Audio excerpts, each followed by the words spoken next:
Hi, I'm Larry Gifford, and I have Parkinson's disease. And I'm Rebecca Gifford, Larry's partner in Parkinson's and in life. This is When Life Gives You Parkinson's, the 8th and final episode of the series all about deep brain stimulation, DBS. And if you haven't caught the first 7 episodes covering our DBS experience, we recommend starting at the beginning. In the beginning. It really offers a lot of information about our process and our experiences, especially your experience.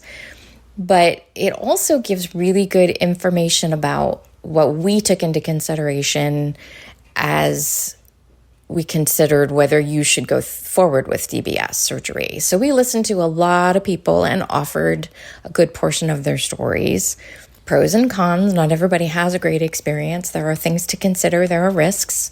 We listened to the surgical team and we included a portion of the advice that they gave us as well, and really gave kind of an inside look to our conversations as we talked about this, thought about this, considered what were we fearful of, how did we handle the day of, what was your experience like during the surgery, because in British Columbia, what they do is keep you awake for a good portion of it. So what was that like? And all of the things that you need to be prepared for. So for anybody considering DBS, curious about DBS, family members, care partners, people with Parkinson's, this is a great series to inform yourself and then kind of see it through our eyes as we made those decisions, as you would need to. Yeah, it's really a comprehensive look at DBS, and so we hope that you've enjoyed it. And this is the final episode of it, so we will be giving an update. So what recently happened to you, I wonder, Larry? Well, I was turned into a half man, half machine. The honeymoon period lasted a little longer than we expected. I was supposed to be turned on in early December, as you might remember. That's why we didn't have an update for a while. People were like, hey, what's happening? Didn't you get turned on? I was like, nope. Didn't get turned on until January 2nd because the honeymoon lasted about 10 weeks, about 2 weeks longer than expected. But once it was over, and I was ready for the turn on. And for those who may not know, honeymoon period is the period that happens after the surgery. The device is in there, but it hasn't been activated yet. And then just the presence of it, and then usually some inflammation going on in the brain, and the process that your body is doing and your brain is doing to acclimate to having this device in there. People with Parkinson's usually have relief from symptoms to some degree. You had a decent amount of relief from symptoms for several weeks past what you would normally do. They did a good job with the placement. All things considered, though, I'm really excited about how DBS has changed some symptoms and improved my quality of life. Before the surgery, I would take my walking poles everywhere and use them frequently. I traveled to Toronto this week by myself and didn't even pack them. And I didn't miss them. So for certain, my walk is a lot better than it was. For sure. And your energy for walking, so it takes less effort. So your energy for it, because sometimes the poles were helpful simply because you were getting tired. It's the end of a long travel day. You would have to walk to that next gate. Right. And you just really needed the poles to help you along, and you didn't, which was great. Yeah. I was talking to my mom on the phone. She goes, your old voice is back. And I do have more confidence with it, knowing that was important to me. The DBS clinic paid extra attention to it when tweaking and changing and making sure that my voice was where it should be. My small dyskinesia is a little rocking with a twitch in my foot. The team is working to eliminate every last one of them. I feel bad because I don't really notice them, and then I'll notice it. I'm like, oh, that's no big deal. But then you got to tell us because we can't get rid of them if you can't tell us. And I'm like, but it's just a thing. And they're like, yeah, you're not supposed to have that. I'm thinking, oh, that'd be nice. We can address that. Everybody doesn't have a twitchy foot.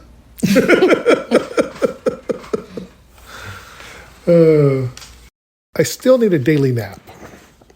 I still have trouble going to sleep and acting out my dreams. But on the whole, I feel less and less like a person with Parkinson's and more like a person who happens to have Parkinson's. It has improved your sleep a bit, though. Oh, I get many more hours sleep per night. Because you're less restless. Right. Yeah.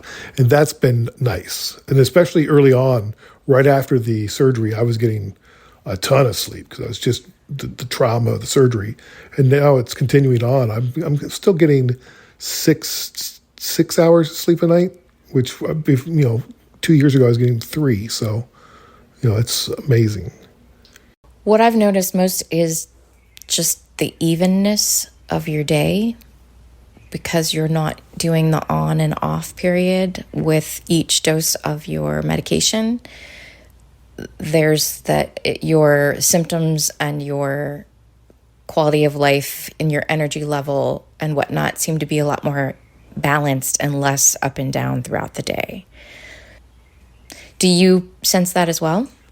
I do. It is nice not to have the ups and downs and the sweats and the body temperature control issues and the dyskinesias. Like those things are gone.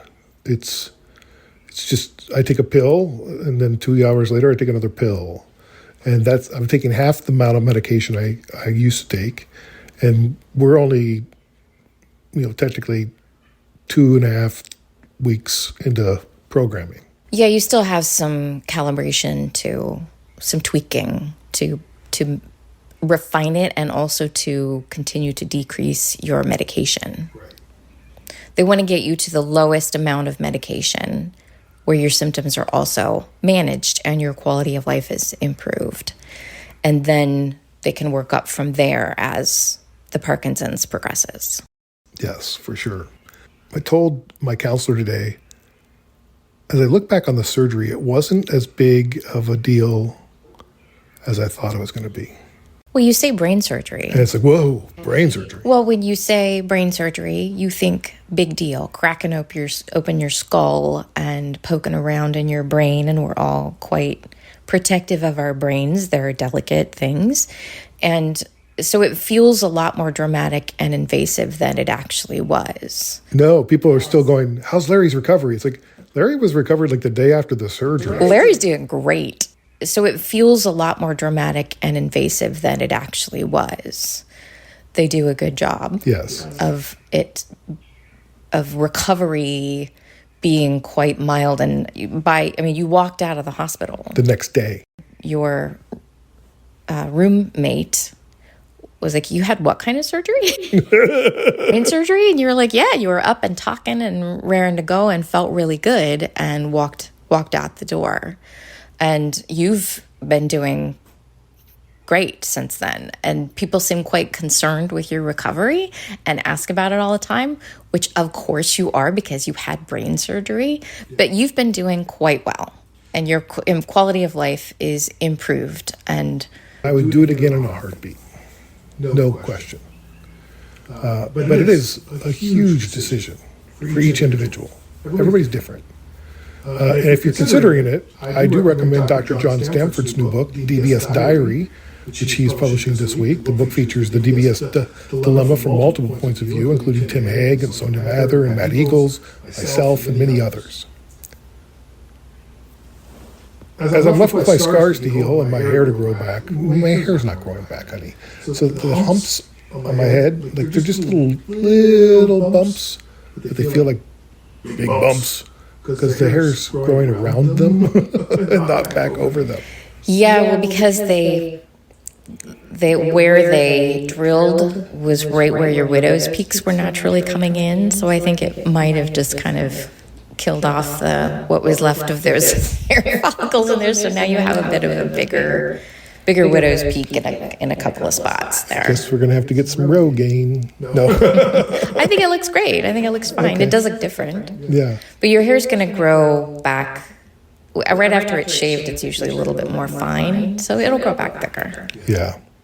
So, but I kept wondering afterwards, how exactly does this thing work?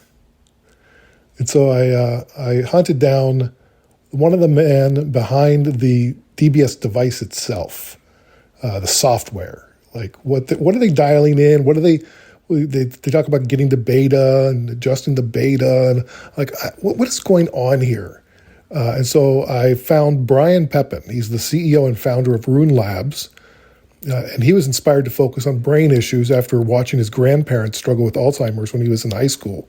So, honey, in the first appointment where they turned the device on, Right.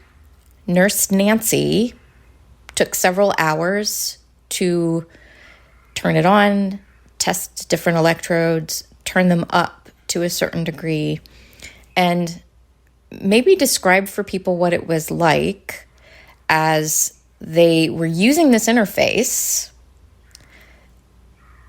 described in the interview, and it was simply on a tablet, and I was able to kind of look over her shoulder and watch her turn certain electrodes up so that their energy sphere was bigger and affecting your brain a little bit more.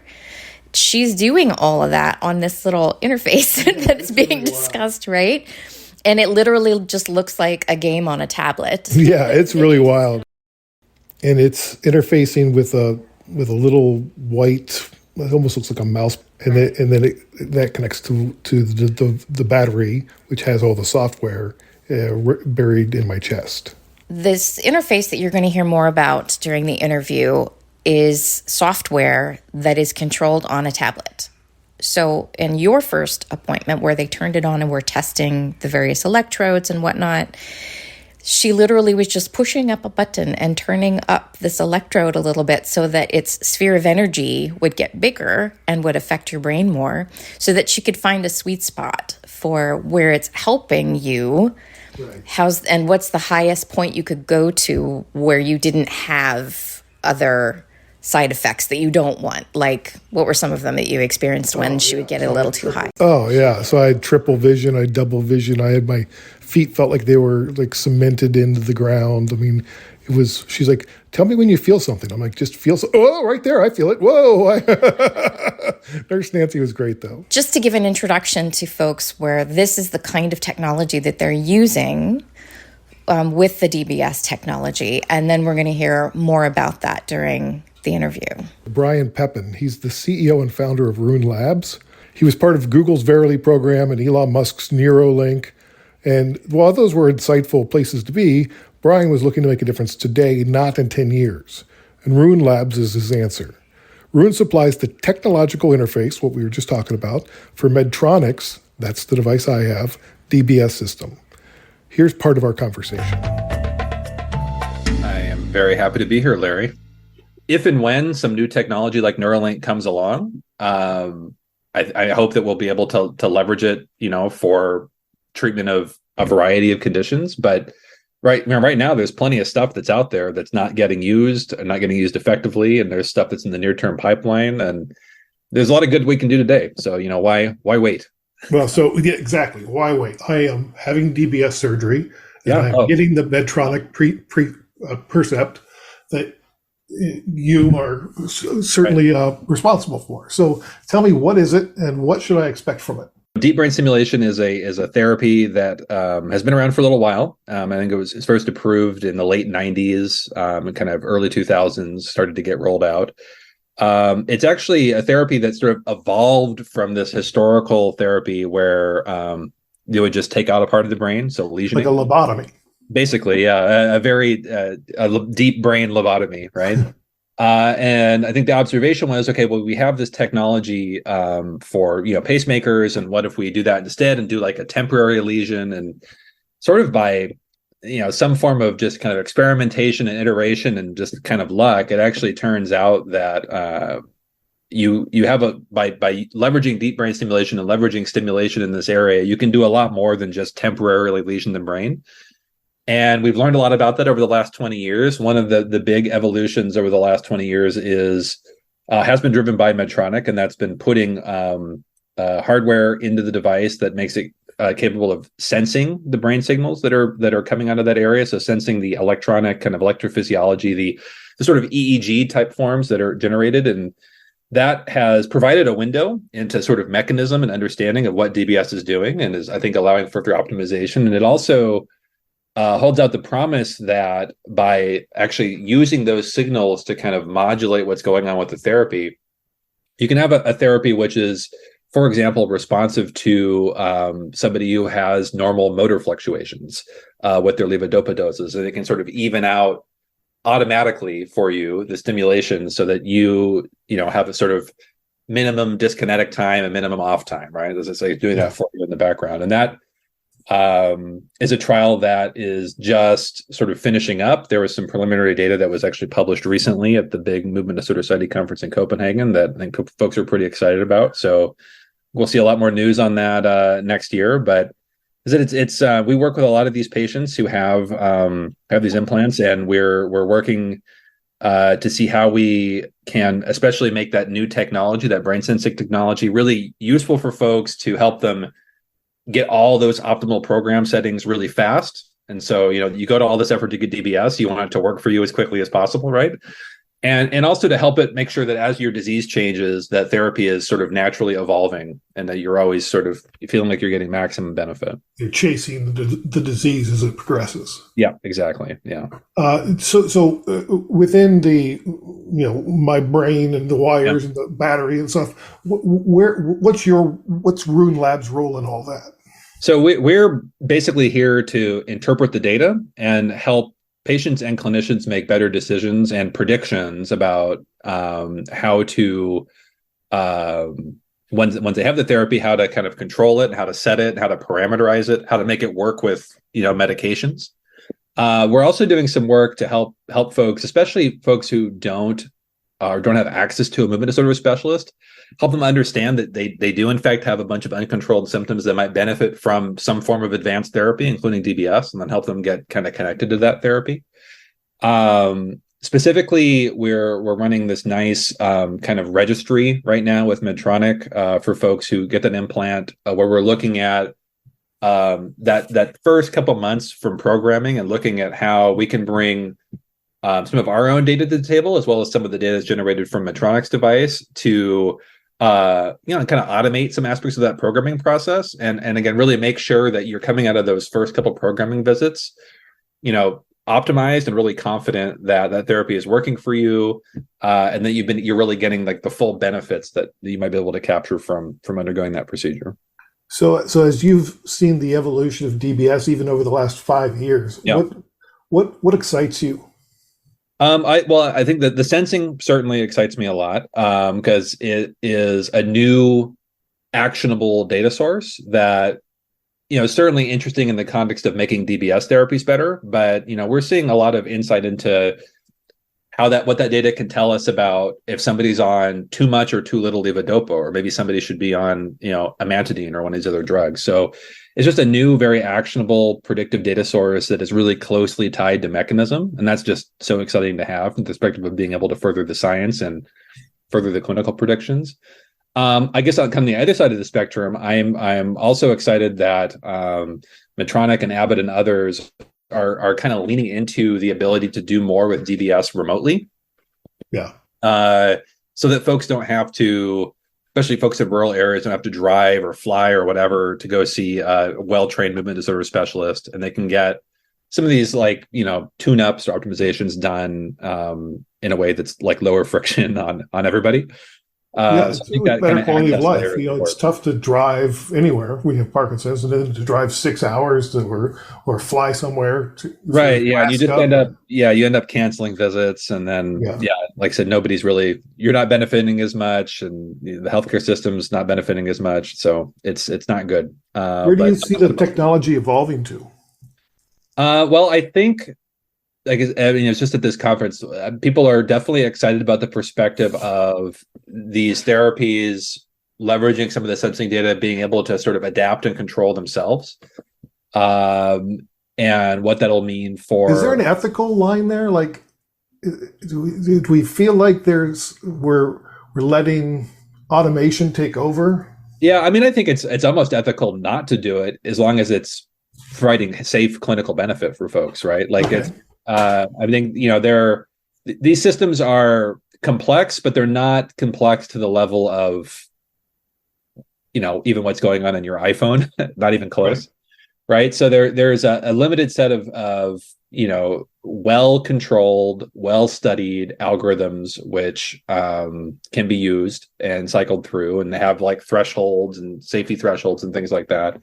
I think a few folks who have been in that trial have described it. So they've had experience with sort of normal continuous brain stimulation and then experience with this adaptive side. And they described it as a difference between like driving a manual stick shift somewhat poorly and then being in a automatic like brand new transmission, and it's just kind of shifting with you as you go through the day versus always kind of like being in the wrong gear. Right. Okay. How does your interaction with Parkinson's patients help your development of new technologies? Yeah, I mean, it's central. And I think, we were talking about reasons of like why Parkinson's for precision medicine. And I would say one of the major reasons is the patients are, really fantastic to work with. We are great. You are. So, why? So you're there's not until you get much later on in the disease, there's not a lot of cognitive deficits. Parkinson's patients are, on average, they're sort of more engaged in their care, or they have caretakers who are. There's great patient organizations at the local level, at the regional level, at the national level, that also folks are very engaged with. So it's a group of folks who have been very receptive to the idea of seeing some more of the data and seeing some of these predictions and making use of it, and who have been willing to, kind of take some of that data to their clinicians and force some of these conversations, who, are open to wearing an Apple Watch and seeing some of that come back to them. So yeah, I think our primary stakeholder, and we hammer this in all the time, is the patient. And we put a lot of focus into the patient experience and what people are seeing, what people can do on their own.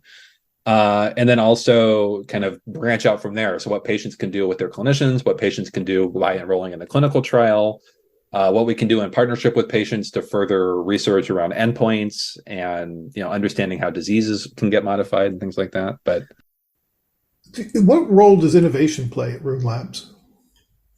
Well, I think we have not solved Parkinson's, right? Parkinson's is an unsolved problem. So to move forward, we always have to innovate. We have a core science team that involves some neuroscientists, and also some like AI scientists that is sort of constantly looking for the data and looking through the data and looking for opportunities to do something really interesting. So like one of the areas that we're really excited about has built on our ability to monitor like dyskinesia and tremor and key Parkinson's symptoms.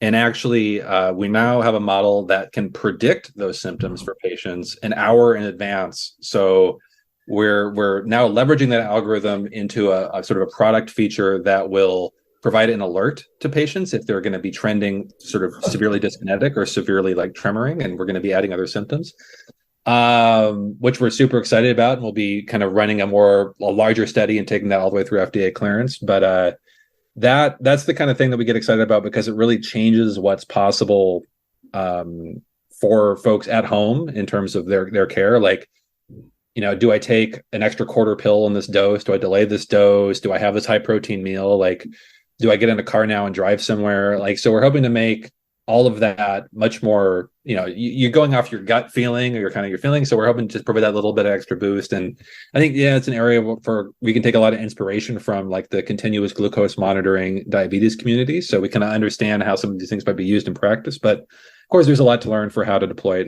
in Parkinson's specifically. Tell me about Strive PD. Yeah. So Strive PD is our sort of patient and clinician facing brand and product. It's a software product and a data product that has mostly a patient facing component. So an iOS app and the Apple Watch integration, everything there. But it also has a clinician facing component in terms of our ability to generate these sort of curated reports that both the patient and clinician see, and also a portal where clinicians can do like a little bit deeper dive clinically into data that if they want to. And where it's appropriate. We have, as part of that, we have pipes into data streams from EHRs, Medtronic, like all again, like the patient has to go through and say, okay, you can have access to this and this and bring this into my care, right? So we do that. But yeah, the net effect of that is you get to see in your app your own kind of patterns and symptoms, right? And then hopefully ultimately some of this forecasting that happens. And then you can use that to, look at how different maybe exercises are affecting your symptoms, or did that dose change I just had with my clinician, did that really affect my tremor, and maybe did it just affect it in the evening or not? And then we also curate these reports for you and your clinician in such a way that it can drive really focused conversations in the clinic around specific symptoms at specific times relative to specific medications or specific doses, and really dial in that evening levodopa dose, or maybe provide the rationale to switch from a conventional levodopa to an extended release formulation, or maybe provide the rationale for maybe thinking about a pump or a DBS if you're having severe motor fluctuations, and really presenting that in a clear way. I want to dive a little bit deeper into biomarkers and Yeah. what Rune Labs is doing to help find those key biomarkers that we need to ultimately, figure out what the heck is going on with Parkinson's and how to stop it. Yeah. So the sort of, holy grail, if you will, right now in Parkinson's is quote unquote modifying the disease, right? I think being a little bit more humble than that, I think people do realize now that Parkinson's is not probably one monolithic disease. And you have to kind of accept that and integrate that into your understanding. Okay, what are we measuring? So I kind of mentioned this earlier, but when we partner with, a stem cell therapy company to try and figure out how they're going to measure progression in the stem cell therapy cohort versus the non-stem cell therapy cohort, I think it's pretty likely that those folks are going to want to measure something that's maybe slightly different or maybe very different than folks who want to measure disease progression in an early stage cohort where they're targeting the mitochondrial pathway, right? Right. Because they may be just targeting different aspects of the disease, or different diseases entirely in some cases. So I think we take that into account, and then like I said, we leverage our ability to look for data streams that you can really only collect longitudinally at home, and you can't really just necessarily observe in the clinic. Exploring the other thing that gets a lot of attention right now, and I think is going to get an increasing amount of attention, is a more granular look at what's happening with Parkinson's specific sleep disturbances and how those evolve early on in a dynamic way, and how those how those respond to various therapies and folks, and using that to kind of segment people out into different maybe trajectories or different disease subtypes. Have you considered measuring gait? Yeah, so gait's part of the mix, I would say, in terms of how we look at symptom rolling on and off. One of the things that we just actually put some publications out on at the most recent Movement Disorder Society conference is looking.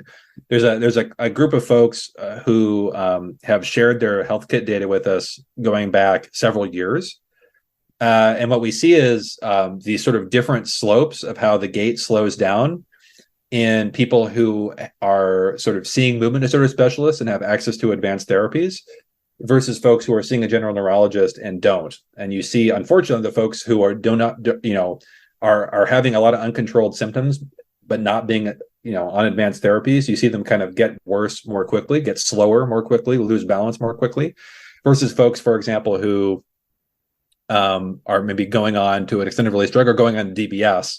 And you can see, and you can even see when folks go into DBS, those slopes change. So maybe they're getting worse, and then, Right. they sort of. So that I think is really interesting to see. There's a lot of, there's a lot of reasons why that might be the case, but we do see differences in slopes in kind of gait progression and balance progression in different cohorts of people. Well, I think it's interesting that you're going at it that way when so many other people are going through the biology of it.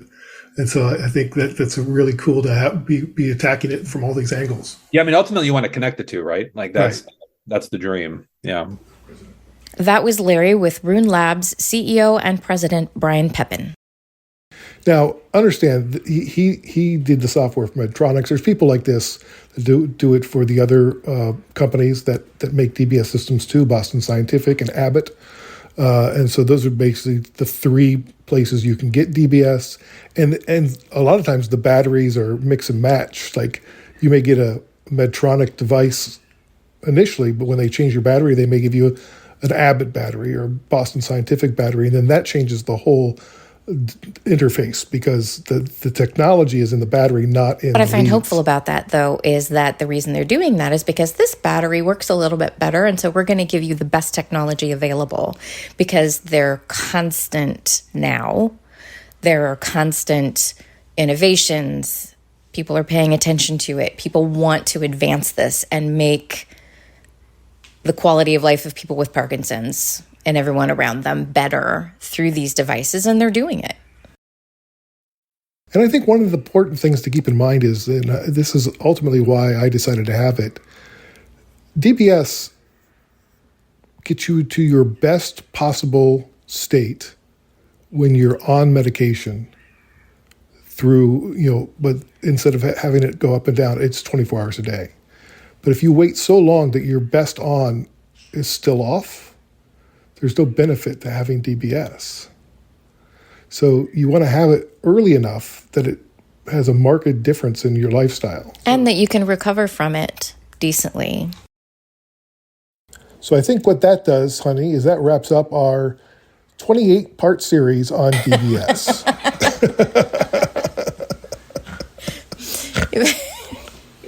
So this wraps up our DBS story for now. We'll continue to calibrate and refine, and that will be an ongoing process for the rest of your life, as long as you have the device in your head. But for now, you're doing great. We're grateful for the DBS. We're glad we did all this work, and we're glad that we shared this story with you. When Life Gives You Parkinson's is a Curious Cast production, brought to you in part by PD Avengers. Now is the time to make your spark art. Go to sparkthenight.org for details. 2 winners will get their art on official Parkinson's Day gear. We'd truly appreciate it if you could share this podcast with someone who's affected by Parkinson's, and you can always rate and follow as well. Personal recommendations are the most effective way to grow our audience and raise awareness of Parkinson's disease. Keep positive. Keep exercising. Keep listening. We'll talk to you next time.